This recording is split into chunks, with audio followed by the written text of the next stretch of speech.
Welcome to Partnerships for Profit, the podcast where we bring you inside the world of joint ventures, strategic partnerships, and powerful collaborations. Whether you're looking to expand your network, find new referral partners, or scale your business, you're in the right place.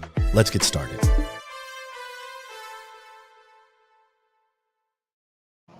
Hello, and welcome back to another episode of Partnerships for Profit. I'm your host, Ana Del Rio, and this week we're joined by Karina Lucid, founder of Lucid Law, where she helps individuals and small business owners find real relief from financial stress. Known for her signature approach, Financial Grief Managed, Karina breaks down the emotional and strategic side of bankruptcy and how to finally see this light at the end of the tunnel. Thank you so much for joining us, Karina. How are you doing today? Oh, I am amazing. And thank you so much for having me on the show, Anna. I'm very excited to be here and to share with you.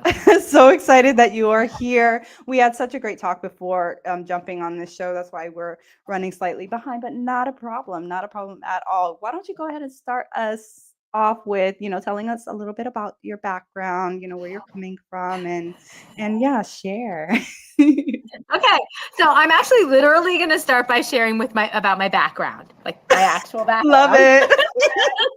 So I purposely put this background on because this is wall art that I had someone design for me, and it is in the reception area when you walk into my office.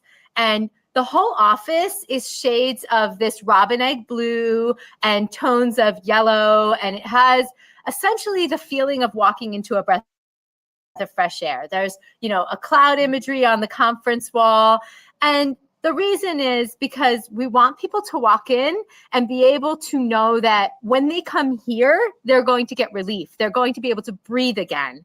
And this wall art is particularly important to that because it's not a wall of shame, right? That everybody wants you to think that bankruptcy is shameful. This is the wall of fame. These are literally super famous people.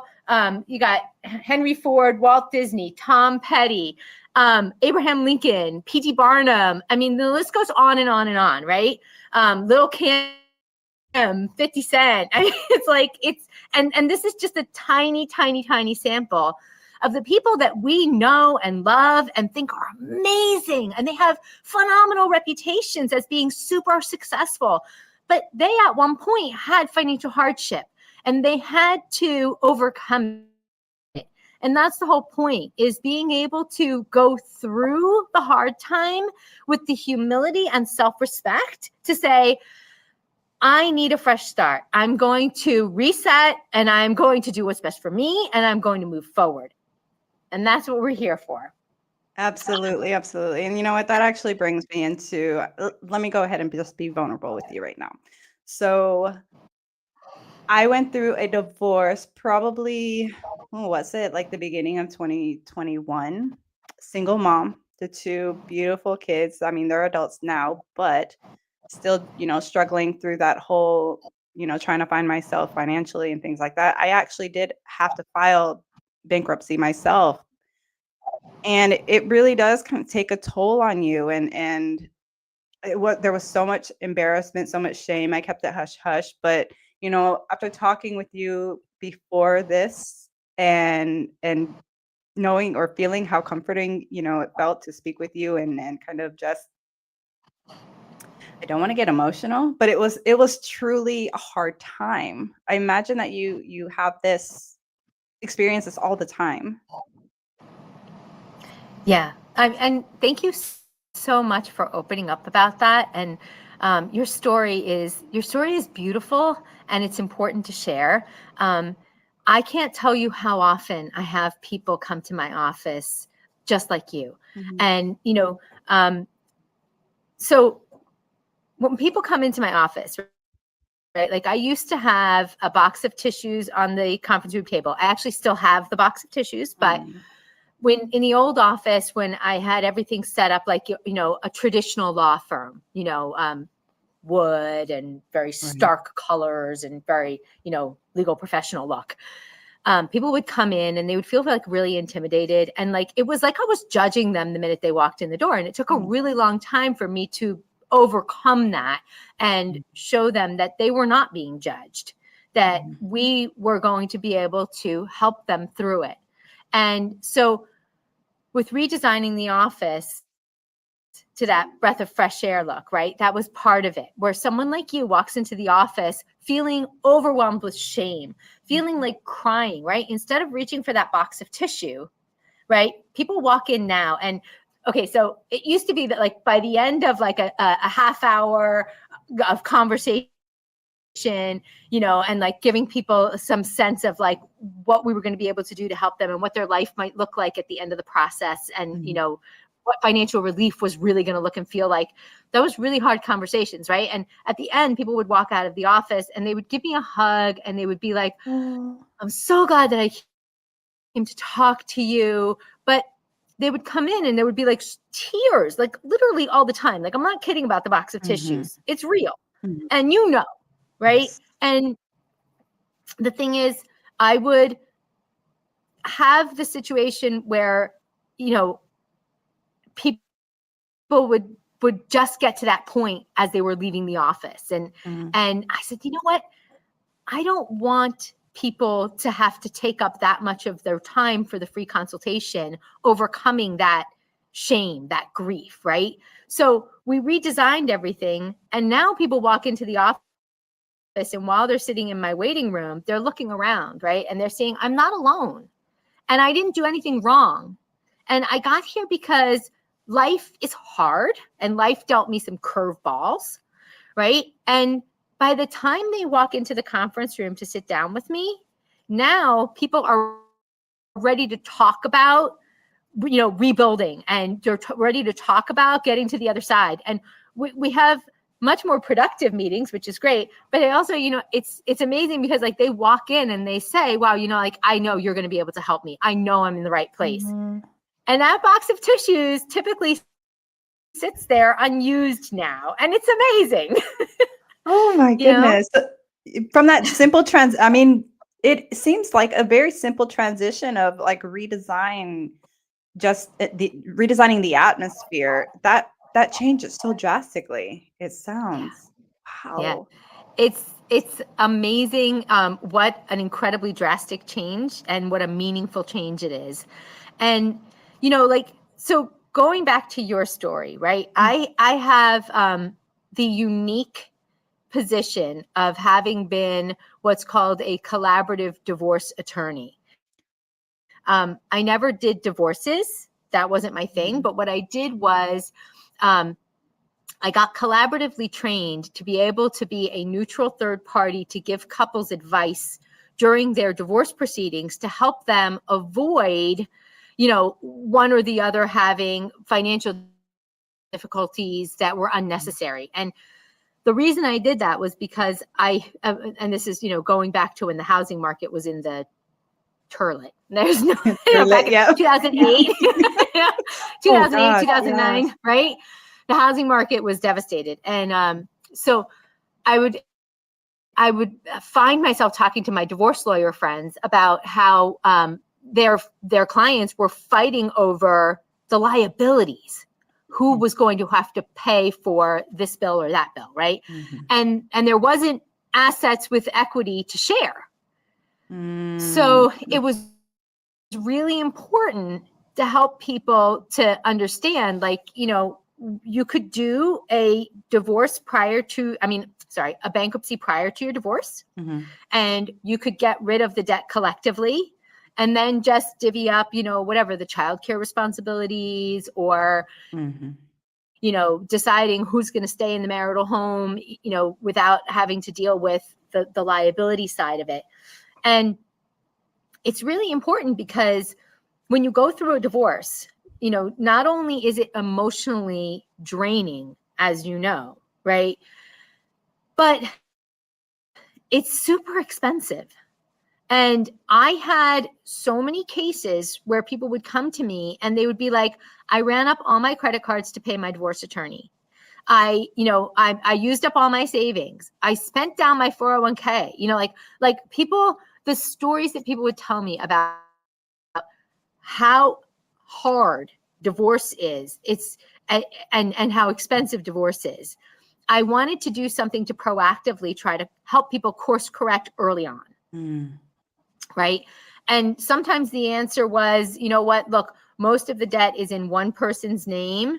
So we'll just file bankruptcy for them and then deal with the rest of it collaboratively together, whatever, hopefully collaboratively. But it makes it a lot, I don't want to say easier to get divorced, but it takes away a lot of the stress even in a divorce. If you have that kind of approach where you can get rid of the debt first. Now, obviously, I only say this because one of the things that I discovered in my research on this subject was that financial struggles are actually one of the top 5 reasons for divorce. And well over 40% of divorces have at their inception financial difficulties that the couple can't agree on how to handle. And so if you can take that out of the equation and then just let them deal with the things that they have to deal with, it makes the process so much easier, so much less stressful. And especially for my single moms, honestly, you come out of it, you've got so much on your plate and you're restarting, and you're usually, you have the whole issue of the moneyed spouse versus the non-moneyed spouse, and whether or not you're going to be able to get back to working at your full capacity. I know even myself, like I had a very lucrative position with a big law firm, and I was doing bankruptcy litigation as a top 10 firm. And when I had my baby, I was told that I could go back part-time, and I did. And 6 months after I was back, they were like, you really should be on partnership track. And this part-time thing is not so much working for us. And I said, thank you for your honesty. Right. I'm going to find something that works for me. You have your business that needs to be run a certain way. I get it. But that's not for me. I don't want to hire a nanny and not be home for my baby. For some people that works great. It's not, there's no shame there either way. But for me, that didn't work. And so I went from, and this was 2007. So you can imagine, like, the market's crashing, housing's crashing, everything's going to hell. And I'm just like, no, I'm going to leave my really high paying job. I'm going to start over. Let's do it. Woo! And, I didn't go through a divorce, but I look at that and acknowledge the reality of those choices that we have to make, and like, if I had gone through a divorce, at that time, I had gone from a really lucrative job to making part-time, working by myself with my little shingle hung outside my door.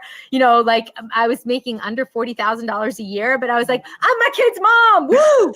I would.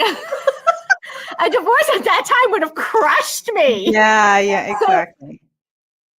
So I was like really conscious of those issues. And it's important, I think, to have somebody on your team that can understand and meet you where you are and, be respectful of what you need. And that's what all of this is about. That's why I built this firm the way I did. I love that. And I love talking to you. You're just so relatable. And like, you're so comforting, I should say, not relatable, but so comforting.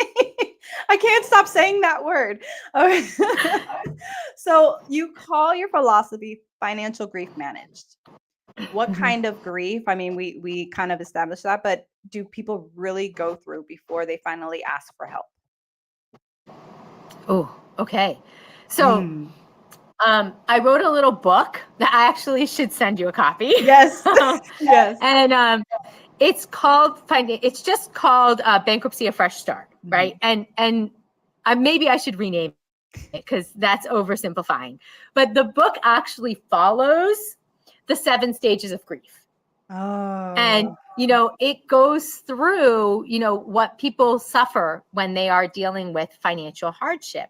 And it's the denial, it's the anger, and you go through all of it, and people are like, oh no, this isn't so bad, I can make it work, right? And then they run up their credit cards trying to keep the ship afloat. And then they drain their 401k trying to keep the ship afloat.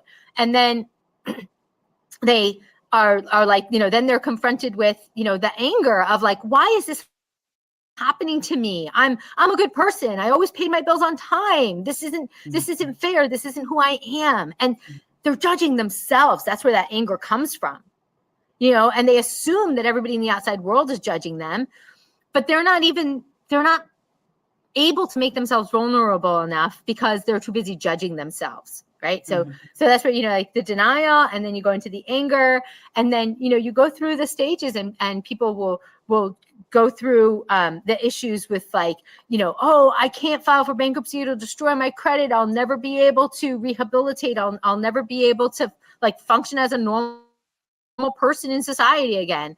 And you finally come through the whole thing to a place where, you can face peacefully the fact that this is your reality. And if you accept it for what it is, you can actually move on instead of being entrenched in what is essentially just a snowball effect, and the longer you stay in denial and anger, the longer that you, or the bigger the snowball you create. Right. And I see it all the time. I see it with, people who, they just don't want to face it because they think that somehow it makes them a bad person. I feel like I might have gone a little off topic from what you actually asked me. It's fine. No, I'm so into what you're saying. It just, it resonates. It really does. I'm curious though. I want to hear a story of somebody that you've helped and like their transformation. What do you remember?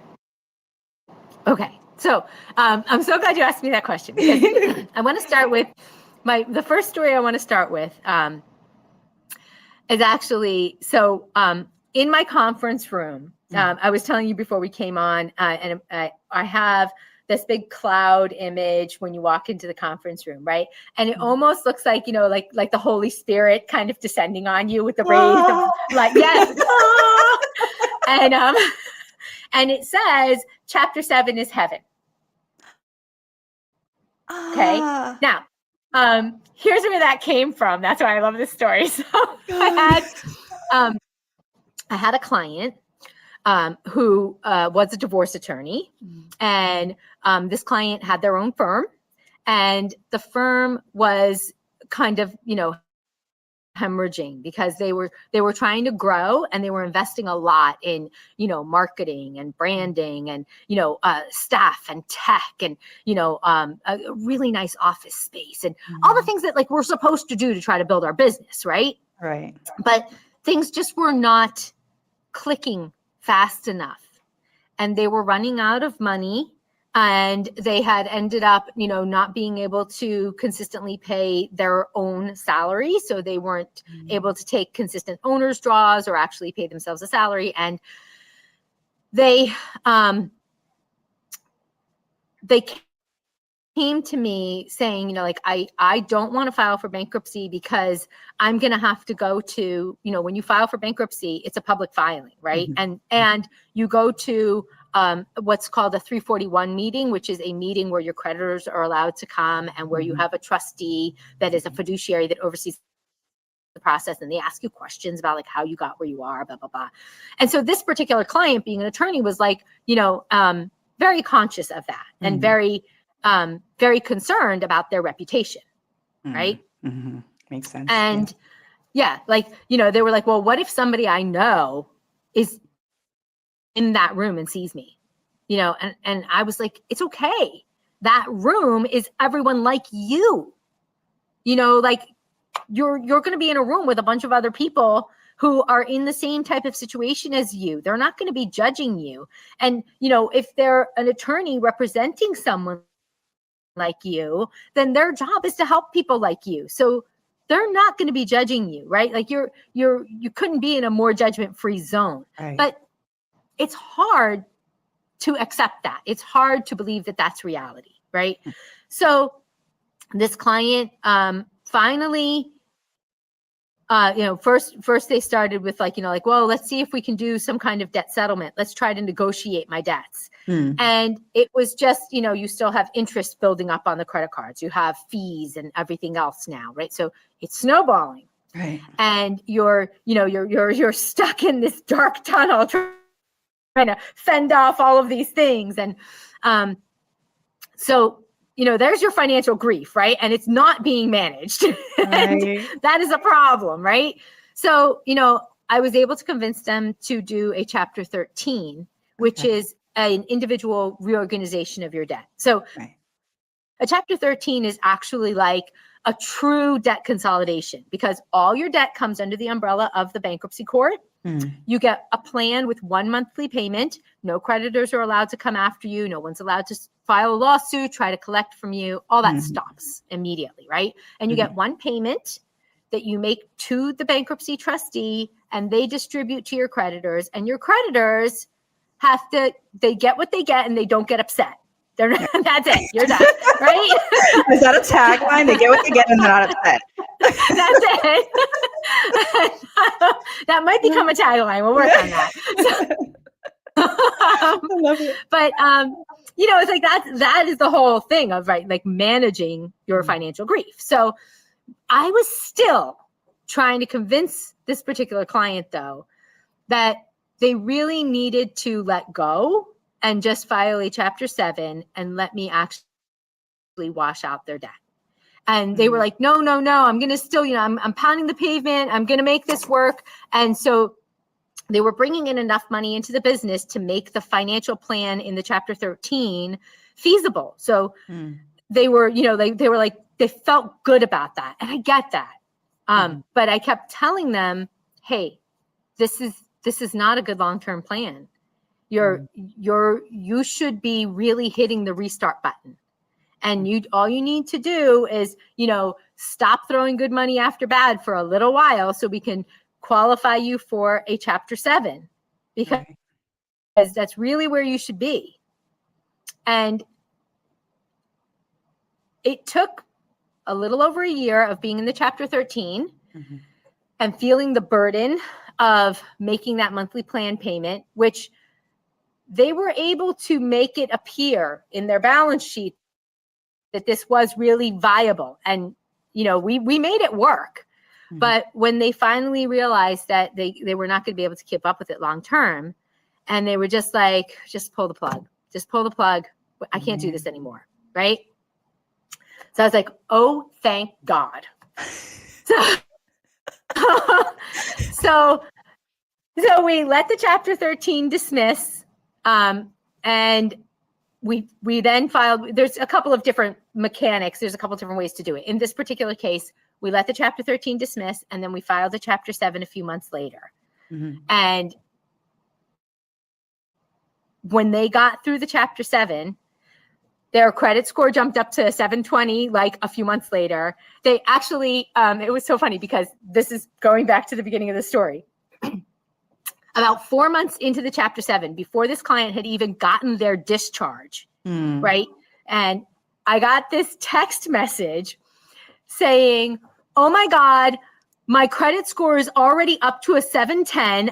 I can't remember the last time my credit score was this good. Oh. And then they wrote #Chapter 7 is heaven. And I texted back and I said, I am stealing that and you're not getting royalties.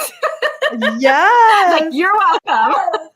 That is so great. I love that story. You said you had another one. And there's so many more like that, but I'm sorry. You said you had another one. But you said, yeah, it's a lot. Yeah. Yeah, I have so many stories like that, but that one just had such a cute ending, and they're doing great, and they completely reinvented their practice and were able to really just like get rid of all the bad and start new, and so we still keep in touch, and they're really happy, which is fantastic. And then I have another one that's sort of near and dear. So I had this one client. She was actually the sister of a colleague, someone that I used to work with. And her husband had his own business. and he did like pool installations, and he worked with, he was training his son to do it, and he had a business partner, and the business partner had kind of like, come into the picture initially because he needed some capital for the business. But that business partner really didn't do any of the work. They were more of they were a non-silent partner that didn't do work. Non-silent, it was always like he always had an opinion about everything, but he didn't do anything. Yeah. But he was necessary for the husband to start the business. And unfortunately, the husband had a massive heart attack and died very young. Like he was in his mid 40s. Oh, and so here she was a few years younger than him. I think I don't even think she was 40 yet. Right. And she had, the kids pretty young. So she had like a couple of, college age, late teens kids. And she was just like, I don't know what to do. And she was devastated. Right. So her sister sent her to me, and we worked through, all of the pros and cons of possibly keeping the business open and restructuring. The son really wanted to keep the business and, continue doing his father's work and all that. And so we talked about, having the son, just let go of the existing business so that they could get rid of the business partner. And the, and of course, the business partner was coming in and trying to like take all the receivables. And here's this young widow, right? And the business partner is like, nope, that's mine. I'm taking it, you know? So I said, look, shut down the business. Your son can continue doing contracts with, on his own with a new business. And we can wipe out any possible liability to your husband's former business partner. And she did. And we were able to save her house, save her income stream, everything. And then she went back to school, and, I heard back from her, 5 or 6 years later, she had started teaching, and she was so grateful because here she was like under this cloud of oppression and terror. I mean, can you imagine, right? Like she was terrified. I cannot. And, yeah. And like, and instead of like losing everything to this just nasty, malicious business partner, she was able to just, come out of it with, her life and her sanity intact. And she, he actually, it's funny because he was so aggressive. He actually tried to sue her after the fact. And she called me, and I had to go to state court to file a motion for sanctions against him because she had been through a bankruptcy. And I was like, you know what? No. You're not allowed to do that. Nope. That's a big no. That's a hard no. That's a hard no. Oh, I love that story. Oh my goodness. We could go days and days with these stories, I'm telling you. But we are, kind of tapped on time, but tell everybody how they can find you. Oh, so, okay. So where my office is in, my office is in Bridgewater, New Jersey. That's Somerset County. But we do service all of New Jersey. Especially now since the bankruptcy court has gone fully remote for almost everything except for trials. So almost like 98% of what we do does not require an in-person appearance. So we're able to service the whole state. We do a lot of meetings with clients by Zoom. So if you're a little bit further away, you don't have to worry about having to come in here. And instead of traveling, you can just kind of like overnight signature pages and whatnot. So we make it real easy, talk about like meeting people where they are. We want to make it as easy as possible. So our office, like I said, is in Bridgewater, New Jersey. Our phone number is 908-350-7505. The website is www.karinalucidlaw.com. And what else? That's good. I mean, I'm sure they can find all of the information on your website. So I really thank you so much for sharing your stories and sharing what you do with everyone. And I hope that everyone is actually getting some good information from this. But yeah, let's go ahead and sign off and leave it with that. I hope that everybody enjoyed it. And thank you again, Karina, for being on the show. Thank you so much. You've been an absolutely amazing, wonderful host. I really appreciate you. Thank you. Thank you. Thanks for joining us on this episode of Partnerships for Profit. We hope you've gained valuable insights on how to form profitable partnerships and take your business to the next level. Be sure to subscribe and leave us a review wherever you listen to podcasts so you never miss an episode. Got a partnership story to share or someone you'd like to see featured on the show? Reach out to us. Until next time, keep building those partnerships for profit.